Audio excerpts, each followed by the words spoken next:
Welcome to यूडवेरिया जी के study. यूडवेरिया जी के study में आप लोग का स्वागत है। मैं इस चैनल के माध्यम से उन सब क्वेश्चनों को पढ़ाने जा रहा हूं जो पिछले परीक्षाओं में बार बार पूछे जा चुके हैं।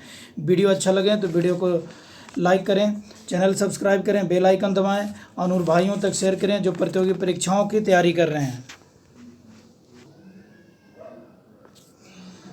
मौलिक अधिकार संविधान के किस भाग में वर्णित है? मौलिक अधिकार संविधान के किस भाग में वर्णित है? भाग 3 में। मौलिक अधिकार संविधान के किस भाग में वर्णित है? भाग 3 में। भारत के संविधान का भाग 3 संबंधित है। किससे संबंधित है? राज्य के नीति निर्देशक तत्व से या मूल कर्तव्यों से या नागरिक से या मूल अधिकारों से? किससे है? मूल अधिकारों से, मूल अधिकार से। भाग 3 में क्या है? भाग 3 में मौलिक अधिकार या मूल अधिकार जो दिया हुआ है वो भाग 3 में है संविधान के। मूल अधिकार को सर्वप्रथम किस देश ने संवैधानिक मान्यता प्राप्त की गई? किस देश में सबसे पहले मूल अधिकारों को संवैधानिक मान्यता प्रदान की गई? 3 में बी का संयुक्त राज्य अमेरिका में। संयुक्त राज्य अमेरिका में मौलिक अधिकारों को संवैधानिक मान्यता प्राप्त किया गया। भारतीय नागरिकों के मौलिक अधिकारों का वर्णन किसमें है? संविधान के अनुच्छेद 12 से 35 तक है। संविधान के अनुच्छेद 12 से 35 तक है। संविधान के अनुच्छेद 12 से 35 तक है। भारतीय नागरिकों के मौलिक अधिकारों का वर्णन किस में है? संविधान 12 से 35 तक। संविधान के अनुच्छेद 12 से 35 तक में भारतीय नागरिकों का मौलिक अधिकार हैं। भारतीय नागरिकों के मौलिक अधिकारों का वर्णन संविधान के अनुच्छेद 12 से 35 तक में दिया हुआ है। डॉक्टर भीमराव अम्बेडकर ने भारतीय संविधान के किस भाग को सर्वाधिक अलौकिक भाग कहा? सर्वाधिक अलौकिक भाग कहा भाग 3 को। सर्वाधिक अलौकिक भाग कहा भाग 3 को। मूल अधिकार मूल कहलाते हैं क्योंकि वह मूल अधिकार मूल कहलाते हैं क्योंकि वह मानव के प्रकृति और अप्रतिदेय अधिकार है। क्योंकि मानव के प्राकृतिक और अप्रतिदेय अधिकार है। मूल अधिकार मूल कहलाते हैं क्योंकि वह मानव के प्राकृतिक और अप्रतिदेय अधिकार हैं। अप्रतिदेय अधिकार हैं इसीलिए मूल कहलाते हैं। भारतीय संविधान के भाग 3 में कुल कितने अनुच्छेदों? भारतीय संविधान के भाग 3 में कुल कितने अनुच्छेदों में मूल अधिकारों का वर्णन है? कुल कितने अनुच्छेदों में मूल अधिकारों का वर्णन है? 24 का। भारतीय संविधान के भाग 3 में कुल कितने अनुच्छेदों में मूल अधिकारों का वर्णन है? 24 का वर्णन है। 24 का वर्णन है। भारतीय संविधान के भाग 3 में कुल कितने अनुच्छेदों में मूल अधिकारों का वर्णन है? 24 अनुच्छेद में। कितने अनुच्छेदों में? 24 अनुच्छेद में। प्रारंभ में कितने मौलिक अधिकार दिए गए थे? प्रारंभ में कितने मौलिक अधिकार दिए गए थे? 5 दिए गए थे। प्रारंभ में 5 मौलिक अधिकार दिए गए थे। प्रारंभ में 5 मौलिक अधिकार दिए गए थे। प्रारंभ में कितने मौलिक अधिकार दिए गए थे? 5। वर्तमान में भारतीय नागरिकों को कितने मौलिक अधिकार प्राप्त हैं? 6 है। वर्तमान में भारतीय नागरिकों को कितने मौलिक अधिकार प्राप्त है? 6। भारत के संविधान में मौलिक अधिकार हैं। भारत के संविधान में मूल संविधान का हिस्सा था। भारत के संविधान में मौलिक अधिकार है, मूल संविधान का हिस्सा था। भारत के संविधान में मूल संविधान का हिस्सा था। 4थे संशोधन द्वारा जोड़े गए थे? नहीं। 42वें संशोधन द्वारा जोड़े गए थे? नहीं। संसद द्वारा 1952 में जोड़े गए थे? नहीं। मूल संविधान का हिस्सा था। 10 में ये भारत के संविधान के मौलिक अधिकार मूल संविधान का हिस्सा था। मौलिक अधिकार जो है मूल संविधान का हिस्सा था। भारतीय संविधान में न्यायालय में कौन परिवर्तनीय है? भारतीय संविधान में न्यायालय में कौन परिवर्तनीय है? मूल अधिकार परिवर्तनीय है। भारतीय संविधान में न्यायालय में कौन परिवर्तनीय है? नीति निर्देशक सिद्धांत? नहीं। प्रस्तावना? नहीं। मूल कर्तव्य? नहीं। मूल अधिकार परिवर्तनीय है। मौलिक अधिकारों को लागू करने का दायित्व है। मौलिक अधिकारों को लागू करने का दायित्व है उपयुक्त दोनों पर, उच्चतम न्यायालय पर और उच्च न्यायालय पर। मौलिक अधिकारों को लागू करने का दायित्व है उच्चतम न्यायालय को और उच्च न्यायालय को, दोनों को मौलिक अधिकारों को लागू करने का दायित्व है। मौलिक अधिकारों का निलंबन कौन कर सकता है? सी का राष्ट्रपति कर सकता है। मौलिक अधिकारों का निलंबन कौन कर सकता है? राष्ट्रपति कर सकता है। मौलिक अधिकारों का निलंबन राष्ट्रपति कर सकता है।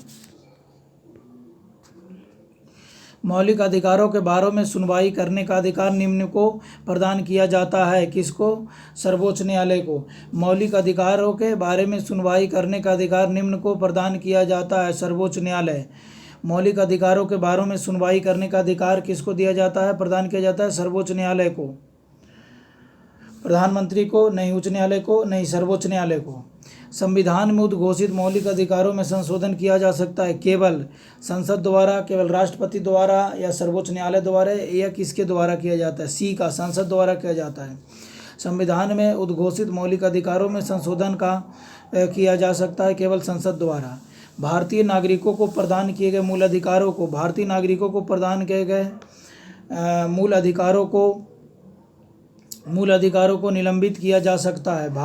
भारतीय नागरिकों को प्रदान किए गए मूल अधिकारों को निलंबित किया जा सकता है। निलंबित नहीं किया जा सकता? नहीं किया जा सकता है। किसी भी परिस्थिति में निलंबित नहीं किया जा सकता? किया जा सकता है। ऊपर निर्दिष्ट कुछ भी नहीं, निलंबित किया जा सकता है। भारतीय नागरिकों को जो मूल अधिकार प्राप्त हैं उसको निलंबित किया जा सकता है। निम्नलिखित में से कौन से मामले उच्च न्यायालय तथा उच्चतम न्यायालय की अधिकारिता में आते हैं? केंद्र व राज्यों के बीच विवाद, मूल अधिकारों का प्रवर्तन, राज्यों के परस्पर विवाद, संविधान के उल्लंघन के संरक्षण। नहीं, मूल अधिकारों का प्रवर्तन। मूल अधिकार का प्रवर्तन। निम्नलिखित में कौन से मामले उच्च न्यायालय तथा उच्चतम न्यायालय की अधिकारिता में आते हैं? मूल अधिकार का प्रवर्तन। निम्नलिखित में कौन से मामले उच्च न्यायालय तथा उच्चतम न्यायालय की अधिकारिता में आते हैं? मूल अधिकार का प्रवर्तन। भारतीय संविधान के अंतर्गत मूल अधिकारों का संरक्षक कौन है? न्यायपालिका है। भारतीय संविधान के अंतर्गत मूल अधिकारों का संरक्षक कौन है? न्यायपालिका। भारतीय संविधान के मूल अधिकारों का संरक्षक कौन है? न्यायपालिका। भारतीय संविधान के अंतर्गत मूल अधिकारों का संरक्षक कौन है? न्यायपालिका। मौलिक अधिकारों के निलंबन का आदेश कौन दे सकता है? राष्ट्रपति। मौलिक अधिकारों के निलंबन का आदेश कौन देता है? संसद? नहीं। प्रधानमंत्री? नहीं। सर्वोच्च न्यायालय? नहीं। राष्ट्रपति देता है। मूल अधिकारों पर आवश्यक प्रतिबंध लगाने का अधिकार किसको है? राष्ट्रपति को। 20 में बी को संसद को है, संसद को। 20 में बी का संसद को है। मूल अधिकारों पर आवश्यक प्रतिबंध लगाने का अधिकार किसको है? संसद को है। मूल अधिकारों का पर आवश्यक प्रतिबंध लगाने का अधिकार किसको है? संसद को है। मौलिक अधिकारों का प्रमुख उद्देश्य है व्यक्तिगत स्वतंत्रता को सुनिश्चित करना। मौलिक अधिकारों का प्रमुख उद्देश्य है व्यक्तिगत स्वतंत्रता को सुनिश्चित करना। मौलिक अधिकारों का प्रमुख उद्देश्य है व्यक्तिगत स्वतंत्रता को सुनिश्चित करना। मूल अधिकारों को प्रवर्तित करने की शक्ति प्राप्त है। मूल अधिकारों को प्रवर्तित करने का किसको है? केवल उच्च न्यायालय को। 22 में उच्चतम व उच्च न्यायालय को, उच्चतम व उच्च न्यायालय को है। 22 में डी का प्रवर्तन करना है मूल अधिकारों को, तो उच्चतम व उच्च न्यायालय को ही अधिकार है, शक्ति प्राप्त है। भारतीय संविधान में प्रदत्त मूल अधिकारों को निलंबित करने वाली सत्ता है, निलंबित करने वाली सत्ता राष्ट्रपति है।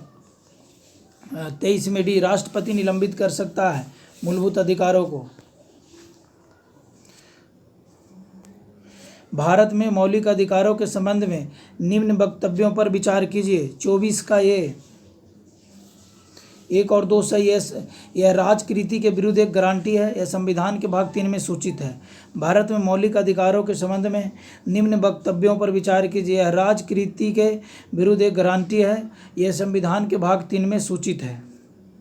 समानता का अधिकार भारतीय संविधान के किन 5 अनुच्छेदों में दिया गया है? अनुच्छेद 14 से 18 तक। समानता का अधिकार भारतीय संविधान के किन 5 अनुच्छेदों में दिया गया है? अनुच्छेद 14 से 18 तक। समानता का अधिकार भारतीय संविधान के किन 5 अनुच्छेदों में दिया गया है? अनुच्छेद 14 से 18 तक। समानता का अधिकार किस में दिया गया है? 14 से 18 तक समानता का अधिकार दिया गया है। समानता का अधिकार भारतीय संविधान के किन अनुच्छेदों में है? 14 से 18 में है। भारतीय संविधान के निम्नलिखित अनुच्छेदों में से कौन सा विधायन सत्ता पर पूर्ण नियंत्रण लगाता है? विधायन सत्ता पर अनुच्छेद 14 नियंत्रण लगाता है। भारतीय संविधान के निम्नलिखित अनुच्छेदों में कौन विधायन सत्ता पर पूर्ण नियंत्रण लगाता है? अनुच्छेद 14।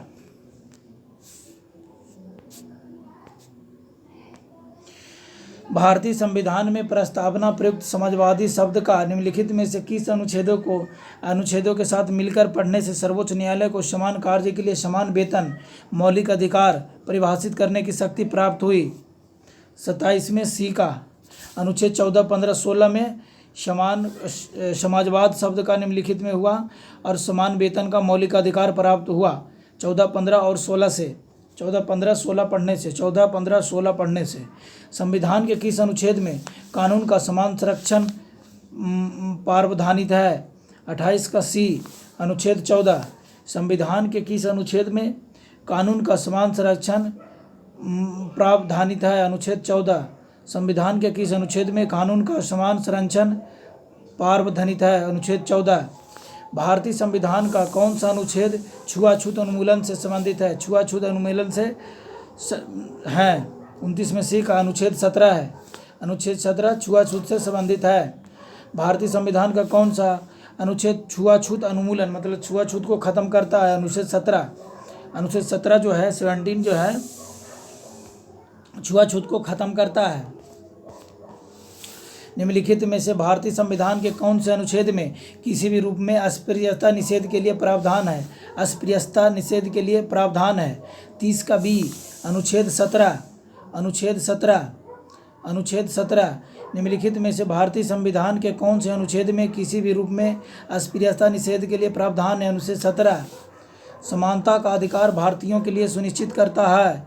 31 में डी का उपयुक्त सभी आर्थिक समानता, धार्मिक समानता, सामाजिक समानता। समानता का अधिकार भारतीयों के लिए सुनिश्चित करता है। क्या धार्मिक समानता भी है, आर्थिक समानता भी है और सामाजिक समानता भी है? उपयुक्त सभी समानता का अधिकार भारतीयों के लिए सुनिश्चित करता है। उपयुक्त सभी आर्थिक समानता, धार्मिक समानता, सामाजिक समानता। उपयुक्त सभी।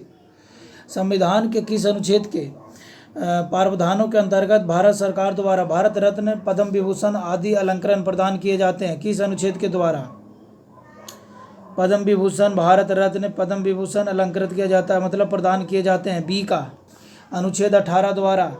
संविधान के किस अनुच्छेद के प्रावधानों के अंतर्गत भारत सरकार द्वारा भारत रत्न, पद्म विभूषण आदि अलंकरण प्रदान किए जाते हैं? अनुच्छेद 18 द्वारा। 1995 ने पारित अस्पृश्यता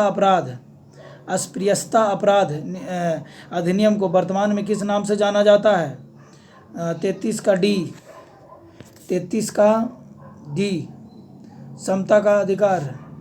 33 का डी नहीं, समता का अधिकार नहीं। 1995 में सिविल अधिकार संरक्षण अधिनियम 1995 में पारित अस्पृश्यता अपराध अधिनियम को वर्तमान में किस नाम से जाना जाता है? सिविल अधिकार संरक्षण अधिनियम के नाम से जाना जाता है। ऑप्शन कट गए हैं, इसका आंसर डी है लेकिन कटा हुआ है। सिविल संरक्षण अधिनियम, सिविल अधिकार संरक्षण अधिनियम नाम से जाना जाता है। अस्पृश्यता अपराध अधिनियम को वर्तमान में सिविल अधिकार संरक्षण अधिनियम के नाम